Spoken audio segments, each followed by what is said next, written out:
Salam, hər vaxtınız xeyir. Sizi Riyaziyyat Vaxtı kanalında xoş gördük. Kanala abunə olmağı unutmayaq.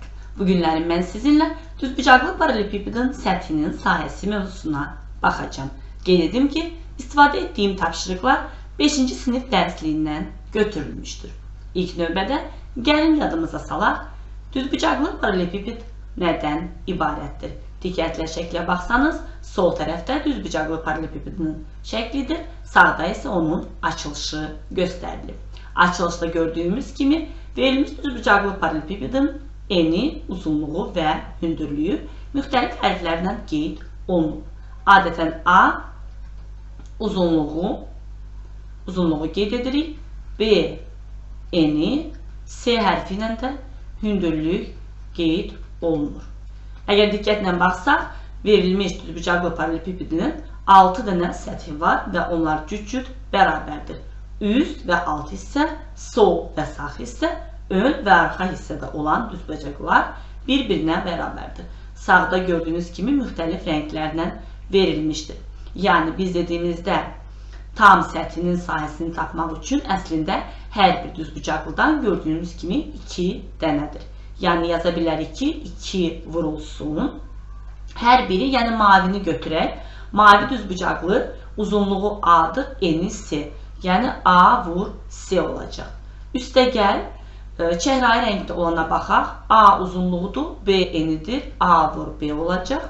Və yaşlı rəngdə olana baxaq. Uzunluğu C, eni isə B olacaq. Yəni C vur B olaraq verilmiş düzbucaqlı paralelipipedin tam səthinin sahəsini tapmaq mümkündür. Gəlin keçid alaq tapşırıqlarımıza. Gəlin ikinci tapşırığa baxaq. Şəkildəki ölçülərdə olan düzbucaqlı paralelipipedlərin tam səthinin sahəsini tapın. Birinci şəkildən başlayaq. Birinci şəkildə gördüyümüz kimi, gəlin bu şəkillər bizə mane olmasın. Görürük ki, uzunluq A 10 cm bərabərdir. Eni B 3 cm olacaq. Hündürlüyü C 2 cm verilir. Demək ki, verilmiş paralelipipedin tam səthinin sahəsini tapmaq üçün 2 vurulsun A vur B, B vur C və A vur C olarsa, o zaman yerinə qiymətləri yazıq. Yəni 2 vurulsun 10 vur 3, üstə gəl 3 vur 2, üstə gəl 10 vur 2 olaraq hesablanacaq. Yəni 30 üstə gəl 6, üstə gəl 20. 36 üstə gəl 20, 56. 2-ni vururuq 56-ya. 112 cm kvadrat bizim verilmiş düzbucaqlı paralelipipedin tam səthinin sahəsi olacaq. Keçid alaq növbəti, yəni fiqurumuza. Gördüyümüz kimi o da düzbucaqlı paralelipipeddir və özümüz üçün qeyd edək. A bərabərdir olsun 5 cm, B bərabərdir 3 cm, hündürlük də bərabərdir 8 cm olaraq qalacaq. Demək ki, tam səthinin sahəsi bərabərdir 2 vurulsun, eyniliklə yazıram A vur B, üstə gəl B vur C, üstə gəl A vur C olaraq hesablanacaq.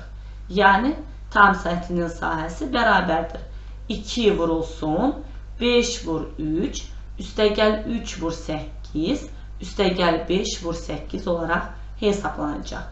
5 vur 3, 15 edəcək. 3 vur 8, 24. 5 vur 8, 40 cavabı verəcək. Toplayırıq onları. 15 üstə gəl 24, 39. Üstə gəl 40, 79 cavabı alacağıq. 2-ni də vururuq 79-a. 158 cm kvadrat verilmiş düzbucaqlı paralelipipedin tam səthinin sahəsi olacaq. Keçid alaq növbəti 3-cü paralelipipeda. Eyniliklə A bərabərdir 7 cm, B bərabərdir 4 cm, C bərabərdir 2 cm olacaq. Eyniliklə düsturu qeyd edirəm ki, yadınızda qalsın, bərabərdir.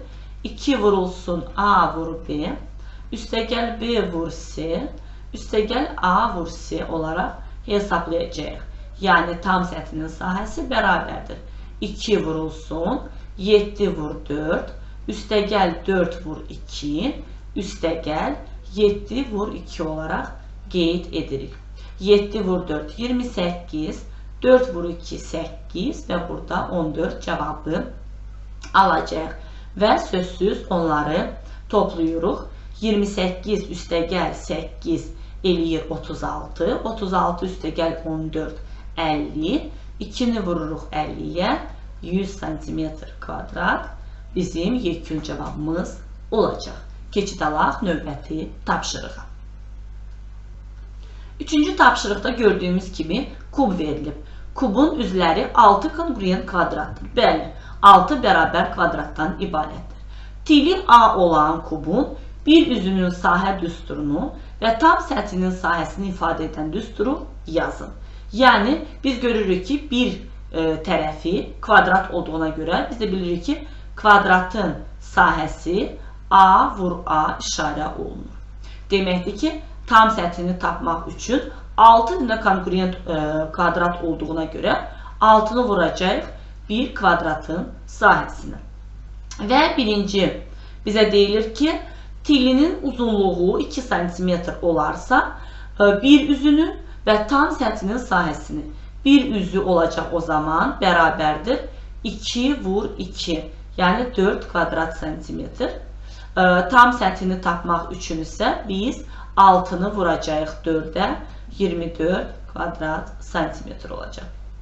Və eyniliklə ikincidə tili 3,5 cm olarsa, bir səthi olacaq 3,5-i vuracaq 3,5-ə. Xatırladım ki, verilmiş onluq kəsirləri vurmaq üçün 3,5-i 3,5-ə vuranda 35-i vururuq 35-ə. Sonra da aldığımız cavabda sağdan sola 2 rəqəmi vergüllə ayırırıq. Yəni 1225 sağdan da 2 rəqəm ayıranda eləcək kvadrat santimetr. Tam səthini tapmaq üçün isə 6-nı vuracaq 12,25-ə və yekun cavab 73,5 cm kvadrat bizim tam səthinin sahəsi olacaq. Yəni nümunə olaraq kubla da tanış olduq. Keçid alaq 4-cü tapşırığa. Hədiyyə qutusunun uzunluğu, yəni hədiyyə qutusunun uzunluğu 25 cm, eni 12 cm, hündürlüyü 5 cm-dirsə, burada biz qərara gəlirik ki, müxtəlif ölçülü olduğuna görə bu artıq kub deyil, düzbucaqlı paralelipipeddir. Bu qutunun büküldüyü kağızın sayəsi ən azı nə qədər olmalıdır? Bu deməkdir ki, düzbucaqlı paralelipipedin tam səthinin sayəsini tapmalıyıq. Yəni uzunluq bilirik ki, A hərfi ilə işarə edək 25 cm-dir.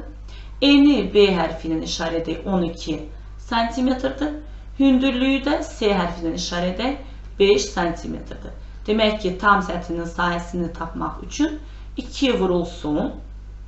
A vur B, üstəgəl B vur C və üstəgəl A vur C olacaq. Yəni, tam səthinin sahəsi bərabərdir. 2 vurulsun. 25-i vuracaq 12-yə, üzərinə gələcək 12 vur 5-i və üzərinə gələcək 25 vurulsun 5 bizim deməli tam səthinin sahəsini tapmaq üçün bu ifadəni həll etməli olacaq. Ən birinci 25-i vuraq 12-yə, üzərindən qeyd edirəm 300 edəcək. 12-ni vuraq 5-ə 60 edəcək və 25-i vuraq 5-ə 125 edəcək. Beləliklə 2 vurulsun. Gəlin onları toplayaq. 300 üstəgəl 60, 360. Üzərinə gələk 125, 485 və 2-ni vuracaq 485-ə 970 cm kvadrat. Ən azı aldığımız kağızın sahəsi 970-ə bərabər olmalıdır. Növbəti tapşırığımız gördüyümüz kimi şəkildə artıq açılışı verilib düzbucaqlı paralelipipedin. Açılış şəklinə görə düzbucaqlı paralelipipedin tam səthinin sahəsini hansı düzbucaqlıların sahələrinin cəmindən ibarət olduğunu müəyyən etməliyik. Gəlin biz onları rəngləyək. Biz görürük ki, birinci bu tam rəngləndi. Bu hissəsi olacaq. Tam rəngləməmək üçün də biz nə etməliyik? Gəlin mən buradan bunları ayırım. O zaman biz görəcəyik ki, bu hissəni rəngləməliyik. Yəni bu hissənin tapmalı olacağıq. Sonra bizə hansı hissə lazımdır? Görürük ki, ikinci növümüz budur. Onu da renkləyək digər rənglə. Yəni bunun sahəsini tapmalı olacaq və üçüncü növ düzbucaqlımız hansıdır? Gəlin elə həm buradan göstərə bilərik, həm də bu tərəfdən fərq etməz. Yəni onlar müxtəlifdir.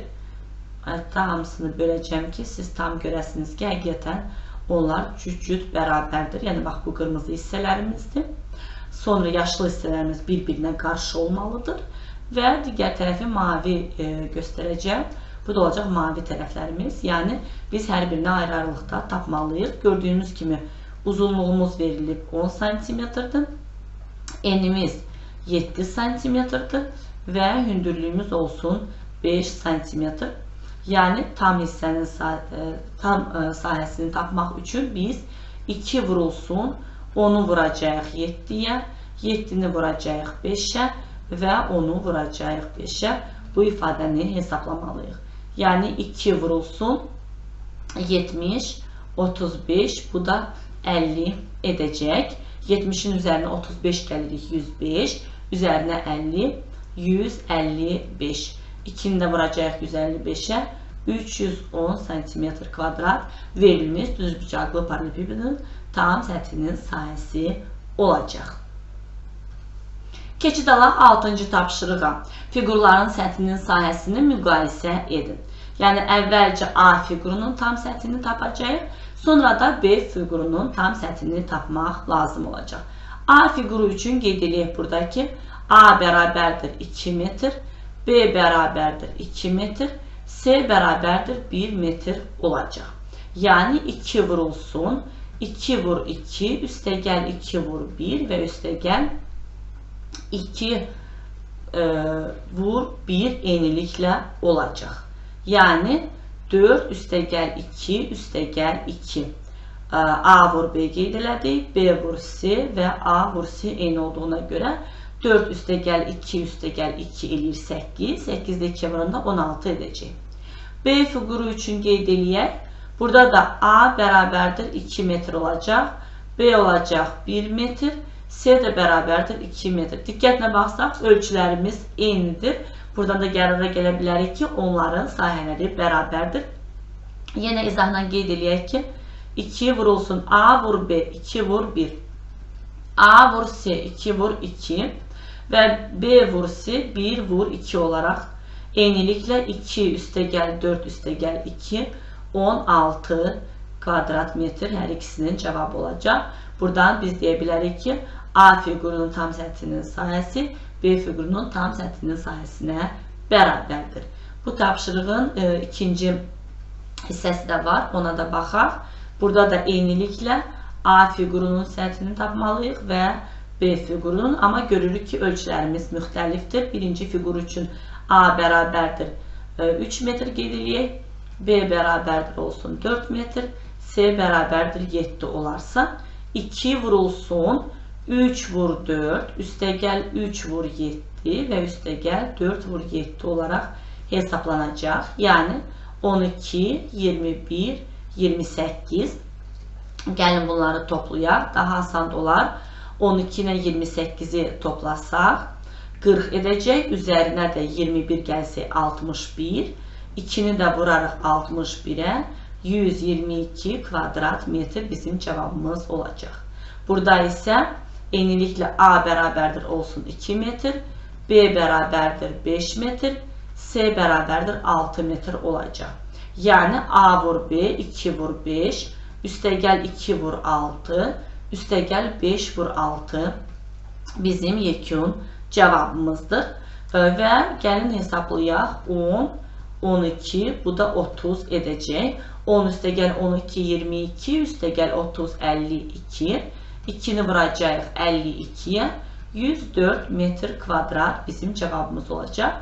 Və onları müqayisə etmək üçün gəlin baxaq 122, 104-dən böyük olacaq. 7-ci tapşırıqda deyilir, satıcı aşağıdakı ölçülərdən pendir kəsmişdir. Satıcının bükmək üçün istifadə etdiyi kağızların sahəsi 150 cm kvadratdır. satıcı bu kağızların birindən istifadə etməklə hansı pendiri bükę bilər? Yəni burada əlavə edə bilərik ki, bu A'dır, bu olsun B'dir, bu da bizdə C'dir. Yəni bu olsun bizim deməli A işarə edək, buranı da B işarə edərəm ki, fərqli olsun. Yəni birinci fiqurun səthinin sahəsini tapmalıyıq. Yəni 2 vurulsun 7,5 vururuq 4,5'ə. Üstəgəl 7,5 vururuq 4'ə və üstəgəl 4,5'i vuracağıq 4'ə. Beləliklə birinci deməli fiqurun sahəsini tapa bilərik. Gəlin ardıcıl vurmaları yerinə yetirək. 7,5'i vururuq 4,5'ə. 33,75. 7,5'i vururuq 4'ə. Bu da edəcək 30. Və 4,5'i vururuq 4'ə. 18 cevabı alacağıq. Yəni 2 vurulsun. Gəlin bunların da hər birini toplayaq. Topladıqda alacağıq 33,75 üstəgəl 48 və yekün cavab 81,75 edəcək. 81,75'i biz sizinlə 2'yə vurmalıyıq. Bu da edəcək 163,5 santimetr kvadrat. Və eyniliklə B fiquru üçün biraz yuxarı qaldıraq. Bu olsun A, bu olsun B, bu da olsun bizim C. Belə işarə edim ki, ayrılsın. Buradan da bunu ayıracağım. Deməli, 2 vurulsun 5 vururuq 6,5'ə. 5 vururuq 3,5'ə və 6,5'i vururuq 3,5'ə. 6,5'i vururuq 5'ə, cavab edəcək 32,5. Sonra 5'i vuraq 3,5'ə edəcək 17,5 və 6,5'i vursaq 3,5'ə edəcək 22,75. İndi isə onları toplayaq. 32,5 üstəgəl 17,5 eləyir 50 və 50'nin üzərinə 22,75 gələndə deməli burada mötərizə açdım. Edəcək 72,75 və aldığım cavabı 2'yə vuranda 145,5 santimetr kvadrat ikinci fiqurun tam səthinin sahəsi olacaq. Bizdə isə deyilirdi ki, satıcının bükmək üçün, baxın diqqətlə, 150 santimetr kvadrat kağızı var. Demək ki, o yalnız 2'ni bükę bilər. Çünki birincini bükmək üçün kağızı yetərli olmayacaq. Yəni bu mümkündür, bu isə mümkün deyil. Belə işarə etmək olar. Beləliklə mən sizinlə bu günlərim düzbucaqlı paralelepipedin tam səthinin sahəsinin tapılmasına baxdım. Növbəti dərslərdə davam edərik. Bugünlük bu qədər. Görüşmək ümidi ilə sağ olun.